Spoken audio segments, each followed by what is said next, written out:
Siap, beri salam.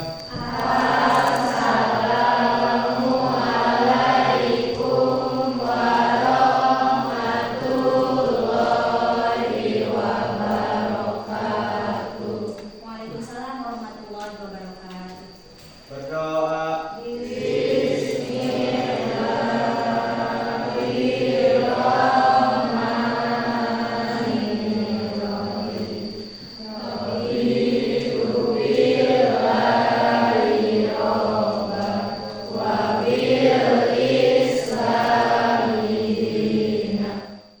Alhamdulillah. Terima kasih untuk KM. Ya. Sebelum pembelajaran dimulai, kita akan absen dulu ya untuk kegiatan hari ini. Yang disebut namanya seperti biasa, berdiri, buang hati-hati rambutnya. Ya. Dimasukkan dulu bajunya, dirambutkan dulu rambutnya untuk laki-laki ya. Siap ya? Yang pertama, Alimia Sofia Nafita Putri. Ada Arabi? Iya. Terima kasih. Ariel Apriliana. Topik ada selalu ya. Aulia Rahmawati. Terima kasih Aul. Diva Nadia Anita. Iya, terima kasih. Sebelumnya kita supaya pembelajarannya ini teratur, kita lihat dulu apa tujuan kita untuk belajar ini. Tujuan pembelajaran kita kali ini adalah kita akan membahas mengenai hasil kebudayaan nenek moyang bangsa Indonesia. Nah, melalui kegiatan pembelajaran ini menggunakan model problem based learning, gitu ya, atau untuk berdasarkan masalah, berbasis masalah kita belajarnya. Diharapkan nanti kalian bisa mengolah informasi mengenai hasil kebudayaan nenek moyang bangsa Indonesia. Oke, selanjutnya kita akan lihat akan bahas dulu. Ibu akan tanya tentang pembelajaran minggu yang lalu tentang corak kehidupan nenek moyang bangsa Indonesia. Ya, yang kita bahas kemarin. Oke, ibu akan tanya siapa yang bisa menjawab. Tadi apa katanya? Mengacungkan tangan, sebut namanya. Jangan 3 kali ya, jangan bento ya. Sebut namanya saja. Oke. Yang pertama pertanyaannya, apakah masih ingat pola hunian pada zaman pola hunian manusia purba atau nenek moyang bangsa Indonesia? Siapa yang bisa jawab? Saya, Bu. Oke, ya silakan. Pola hunian manusia purba atau nenek moyang bangsa Indonesia adalah nomaden atau berpindah-pindah. Iya. Terus selanjutnya. Hingga menetap dan membuat rumah untuk dihuni. Iya. Berarti ada berapa tuh? Ada 2. Ada 2. Satu, nomaden atau berpindah-pindah. Yang kedua, menetap atau sedenter. Ya, nah gitu. Tapi sebelumnya itu ada semi sedenter. Artinya ada yang sebagian berpindah-pindah, ada juga yang sebagian sudah menetap. Biasanya yang berpindah-pindah itu masih pola hidupnya itu disebutnya itu food gathering, mengumpulkan makanan gitu kan? Kemarin sudah dibahas ya. Jadi apapun yang dia temukan di tempat tinggalnya itulah yang mereka makan. Nah, sehingga mereka biasanya tinggalnya di tepi-tepi sungai. Kenapa? Karena untuk mendekati sumber makanan. Ikan misalnya, kayak kerang misalnya, dan biasanya kalau di pinggir sungai kan tanaman juga berbusur. Selanjutnya kita akan membahas materi sekarang. Tadi tujuan pembelajarannya sudah disampaikan. Kita akan mempelajari mengenai materi hasil kebudayaan nenek moyang bangsa Indonesia. Dengan tujuannya, dengan pembelajaran based learning ini, kita akan yang pertama harus mengetahui mengolah informasi mengenai kebudayaannya. Yang kedua, menganalisis hasil kebudayaan nenek moyang bangsa Indonesia. Oke, selanjutnya di sini ada gambar nih. Gambar apa ini? Kita lihat. Apa itu ya? Batu. Ya benar sekali. Oke. Terus ada ini apa sih? Karang. Karang apa karang? Orang ketika tadi masih gak karangnya.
itu ada Indonesia itu pada zaman prasejarah itu dibagi menjadi dua babak kehidupan. Satu zaman batu, dua zaman logam. Ya, zaman batu terdiri dari 4 zaman. 1 paleolitiku, 2 mesolitiku, 3 neolitiku, 4 megalitiku. Nah, kalau ibu sudah ngomong baru ingat ya, nyambung ya. Yang kedua zaman logam. Zaman logam di dunia itu ada 3. Zaman perunggu, zaman tembaga, zaman besi. Tapi kalau di Indonesia cuma ada 2 saja, perunggu dan besi saja. Oke, setelah kita melihat gambar-gambar tersebut, kita akan lihat video atau pembelajaran mengenai pembelajaran kali ini, yaitu hasil kebudayaan nenek moyang bangsa Indonesia. Dilihat, dipahami, kalau ada yang perlu dicatat-catat, simpulkan. Nanti kalau ada yang tidak dipahami atau ingin ditanyakan, silakan kita diskusikan. Tanyakan dan kita akan diskusikan bareng. Oke, siap?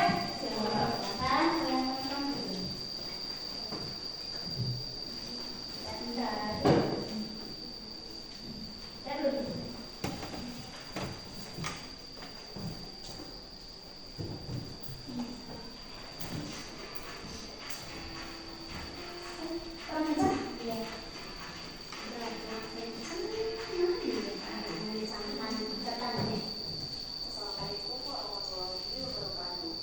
Halo semuanya, apa kabar? Ketemu lagi dengan saya Sri Nurianti dalam pembelajaran sejarah Indonesia di kelas 10. Sebelum dimulai pembelajarannya, silakan kalian siapkan dulu ya alat tulisnya. Kemudian kalian berdoa menurut agama dan kepercayaannya masing-masing. Nah, sekarang kita mulai yuk belajarnya. Video kali ini adalah materi terakhir pada pembahasan mengenai Indonesia pada masa praksara. Nah, pada video kali ini kita akan masuk kepada pembahasan mengenai apa saja hasil dan nilai kebudayaan masyarakat pada masa praksara. Nah, langsung aja yuk kita bahas. Coba kalian perhatikan gambar yang ada di samping ini. Nah, gambar tersebut itu menunjukkan sebuah benda yang bernama sarkofagus, salah satu hasil kebudayaan manusia pada masa praksara. Sarkofagus yang ditemukan di Pulau Bali ini menjelaskan suatu sistem atau teknik yang digunakan dalam penguburan mayat menggunakan keranda-keranda batu. Nah, selain sarkofagus ini lagi atau cukup? Cukup. Ya. Oke, kalau sudah cukup, tadi ada yang ditulis, ada yang tertangkap sama pendengaran kalian, kelihatan kalian? Oke. Ibu mau 2 orang untuk membuat ringkasan dari video ini. Silakan. Yang membuat rangkuman tadi. Oke? Aulia membuat rangkuman? Oke, silakan Aulia, coba. Oke, silakan. Jadi perkembangan teknologi itu tadi disebutkan dari mana? Yang pertama itu menemukan api oleh bangsa Homo erectus, terus yang kedua ada peralatan dari batu dan tulang, Homo floresiensis dan Homo soloensis. Terus kebudayaannya ada pasukan dan mandong. Terus yang ketiga ada teknik pembuatan. Tekniknya ada teknik pangkas, teknik lekalois, dan teknik Jepang. Lalu yang keempat ada pembuatan tempat tinggal. Lalu yang kelima ada peralatan gerabah dan peralatan logam. Kebudayaannya dokon atau di bawah dapat Melayu. Lalu ada sistem kepercayaannya yaitu animisme yaitu menyembah roh. Lalu ada dinamisme yaitu kepercayaan kepada benda-benda lahir. Lalu ada totemisme yaitu kepercayaan terhadap binatang atau binatang itu sebagai perwujudan nenek moyang.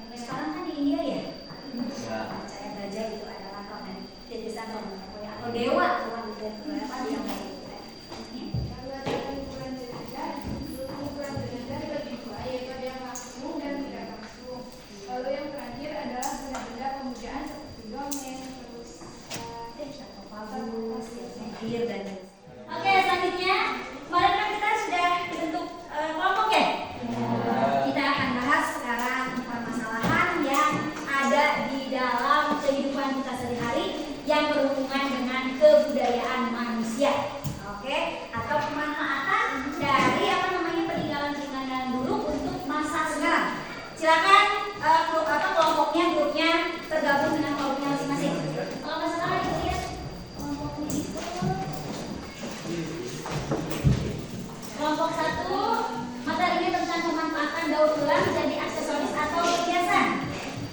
Di antaranya kelompok 1 Ariel ya, Yuke, Wildan, Zahra, Aura, Reni. Oke, silakan mau di mana? Ariel, ini Ariel. Oh, di sini sekali. Kemudian kelompok 2, pemanfaatan tumbuhan jadi obat atau tanaman jadi obat herbal. Ini ya, sekarang kalian kelompoknya tersebut silakan untuk mendiskusikan bagaimana cara memanfaatkan daur ulang jadi aksesoris atau perhiasan. Ya, bagaimana memanfaatkan tumbuhan atau tanaman jadi obat herbal. Ya, bagaimana memanfaatkan perkakas dari batu untuk peralatan kehidupan sehari-hari. Kayak tadi kan kalau itu kan ya kalau zaman dulu kan.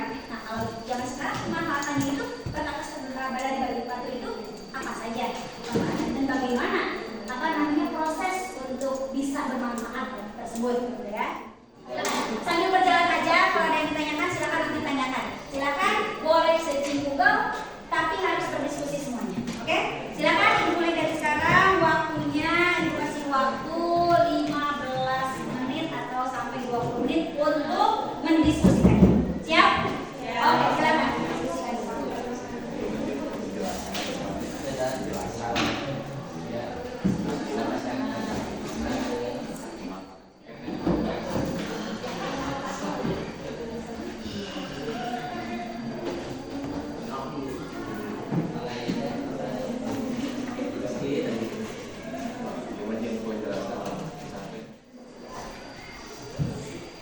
Sambil berjalan, apabila ada yang belum dipahami, silakan pahami dulu. Akan mulai ditanya.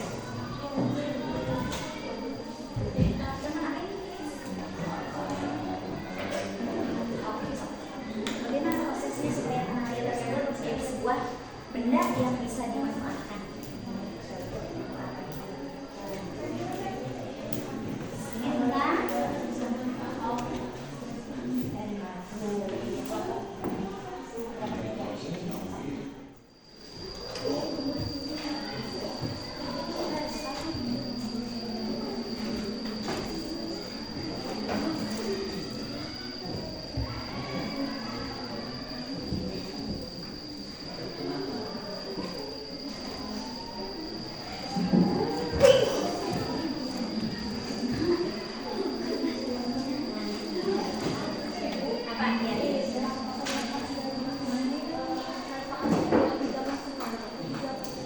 Memanfaatkan gitu. Misalkan ada batu ini bisa dimanfaatkan, misalnya ada batu kita manfaatkan buat tempat misalnya buat tempat gitu kan, atau alat pemotong.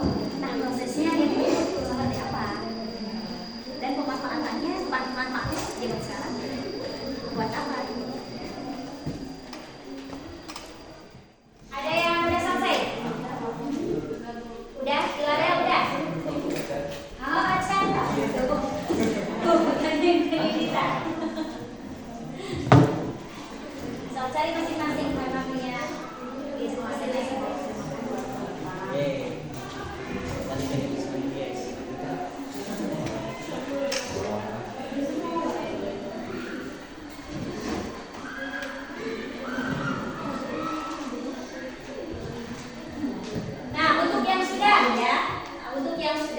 Barusan diskusinya, hasilnya udah ada. Nah, kita tadi kan medianya apa kan untuk presentasinya. Nah, silakan hasil diskusi kalian pindahkan dari catatan tersebut ke Canva berupa mind map atau peta konsep. Silakan, kreativitas itu yang dinilai nanti. Sebagus-bagusnya, semenarik mungkin, seorang lain sampai paham apa yang dibuat oleh kita di dalam Canva, dituangkan dalam Canva. Silakan yang sudah harus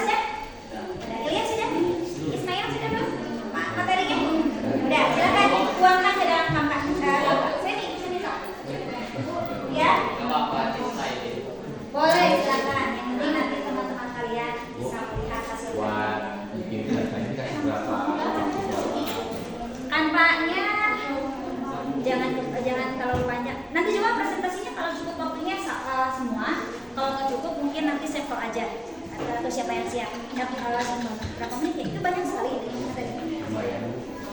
Maksimal berapa ya? Biasanya berapa? Ilyas kalau bikin ibu kasih waktu lah waktunya. Hah? Ngabisin waktu orang lain. Ya udah sok sepubliknya aja. Nanti untuk presentasinya sebagian atau inti-intinya aja itu. Ya. Yang lain yang sudah selesai silakan dengarkan baik-baik.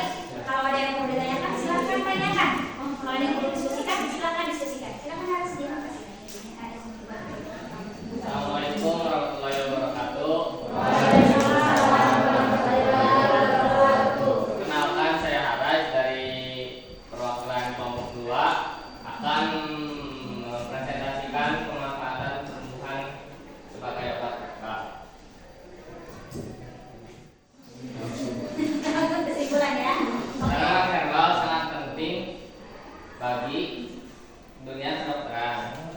Contohnya ginseng, manfaatnya meningkatkan imunitas tubuh dan fungsi otak. Dan kunyit juga manfaatnya meningkatkan kesehatan pencernaan, mengatur kolesterol dan gula darah, serta menurunkan potensi kanker. Kalian tanyakan benar? Paham semua? Hebat. Tepuk tangan Haraj ya.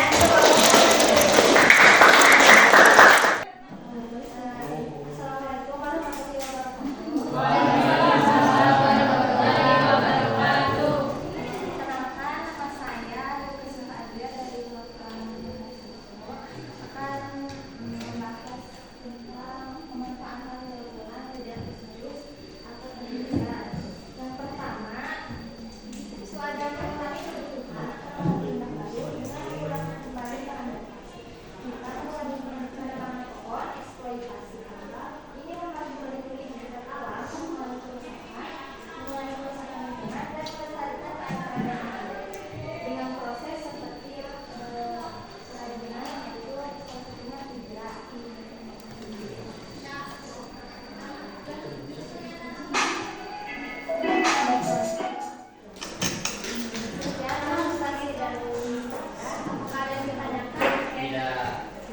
Paham ya? Jadi ternyata limbah itu atau barang bekas itu banyak sekali manfaatnya. Bisa dimanfaatkan oleh kita, salah satunya adalah kerajinan berupa aksesoris atau berupa hiasan dan lain sebagainya. Atau bisa juga digunakan dipisahkan antara yang organik sama anorganik ya, supaya lebih bermanfaat. Tangan dulu. Terima kasih.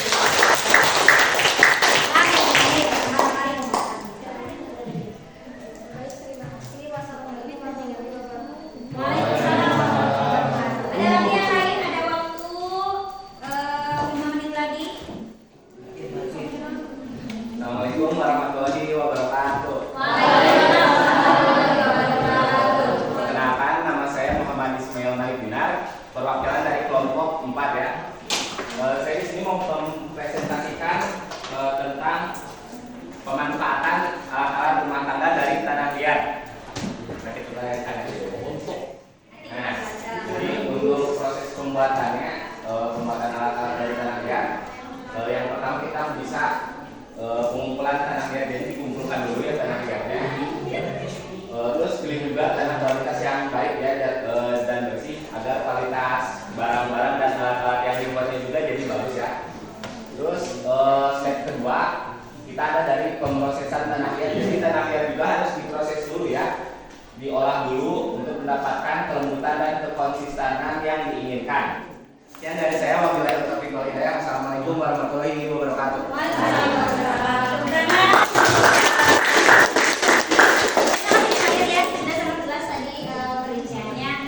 Mungkin nanti untuk kelompok Aulia minggu depan aja ya, tinggal satu kelompok lagi sambil nanti kita menyimpulkan dari apa yang teman-teman kita buat ya, sehingga nanti akan menjadi sebuah ilmu tentang pemanfaatan bahan-bahan yang zaman dulu ada ternyata masih bisa dimanfaatkan untuk zaman sekarang ya gitu.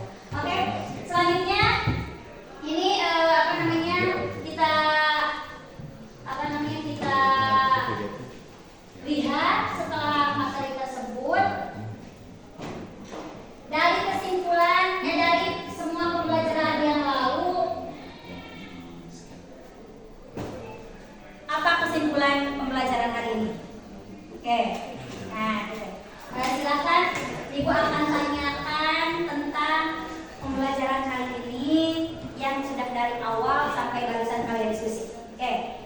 pertama, Ibu akan tanyakan pertanyaannya, apa yang dimaksud dengan kejoken modinger?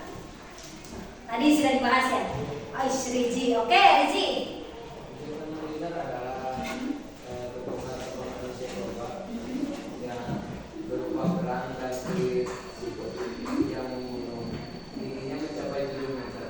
Fungsi kejoken modinger adalah sebagai pembuangan akhir dari sisa-sisa makanan. Iya betul, tadi sudah dibahas ya. Merupakan hasil buangan dari sisa-sisa makanan manusia penduduk zaman dulu yang berupa kerang atau siput, cangkang kerang atau siput gitu ya, sehingga akhirnya lama-lama menjadi sebuah bukit disebut kejoken modinger ya. Selanjutnya, kalau agriculture apa? Oke, Sofyan. Tuh Ben ini Sofyan tampil. Oke, Sofyan apa?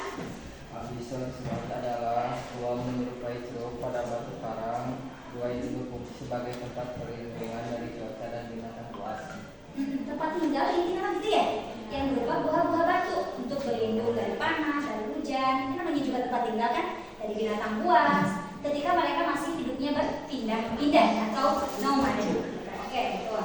Selanjutnya, sekarang kita tanya, berarti kalau seperti itu apa namanya keterkaitan peristiwa gitu ya, keterkaitan peristiwa tentang manusia di masa lalu dengan manusia sekarang. Oke, mari kercok ya, berarti paham banget apa yang mau dibahas itu berarti.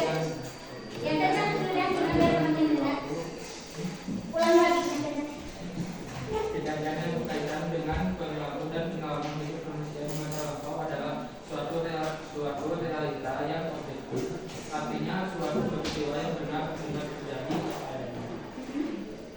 Cicero, seorang filsuf Romawi, mengungkapkan bahwa barang siapa yang tidak mengenal sejarahnya akan tetap menjadi anak kecil. Mereka yang lupa akan masa lampaunya itu telah kehilangan identitas dan oleh karena itu dapat membahayakan masyarakat di sekitarnya. Hal itu disebabkan karena kelakuannya mungkin sudah tidak menentu dan terlepas dari norma-norma. Oke, itu terjadi ada keterkaitan atau masalah itu merupakan sebuah norma atau sebuah peraturan atau sebuah pembelajaran untuk kehidupan kita di masa sekarang, di masa kini. Gitu berarti sudah memahami ya. Oke, kita tanya, kira-kira pembelajaran minggu kemarin sama minggu sekarang lebih menyenangkan mana? Minggu kemarin? Cuma yang minggu kemarin. Kenapa bilang kemarin tapi nggak ngacung? Cum yang minggu sekarang. Aduh, cum yang dua-duanya. Oke lah. Berarti semuanya juga memahami dan menikmati pembelajaran baik yang lalu, apalagi yang lalu kan permainan, dan yang sekarang juga berpikir kritis, mencoba untuk berpikir kritis. Salah satunya adalah dengan cara menggali masalah-masalah yang tadi disajikan ya. Dan ternyata kalian semuanya hebat, luar biasa, sudah bisa membuat Canva, mind map, dan bahkan sudah bisa mempresentasikan hasilnya sehingga teman-temannya menjadi paham apa manfaat-manfaat dari barang-barang yang ada masa lalu untuk dimanfaatkan di masa yang sekarang ini. Yang menurut kita itu tidak bermanfaat, batu kan tidak bermanfaat kalau tidak ada pemanfaatannya atau pengolahannya. Tanah liat juga tidak bermanfaat ya, apalagi limbah kan barang bekas ya kan? Tapi dengan adanya pemanfaatan, berarti zaman masa lalu itu kebudayaan itu sudah sangat tinggi. Mereka sudah bisa memanfaatkan batu padahal perawatannya belum secanggih zaman sekarang gitu ya. Oke, selanjutnya kalian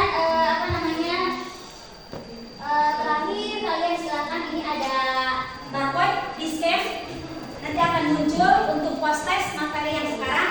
Silakan di scan, kerjakan baukomnya, nanti ibu akan lihat hasilnya ya. Nah sambil berjalan aja ya, sambil kita tutup pembelajaran kali ini. Nah kemudian untuk materi yang akan datang, materinya adalah mengenai jalur rempah di Indonesia. Ya, apa yang maksud dengan rempah? Dari mana asalnya rempah-rempah? Apa kegunaannya? Bagaimana kok bisa masuk ke Indonesia? Apa saja contohnya rempah-rempah? Cengkeh, terus kapulaga, jahe,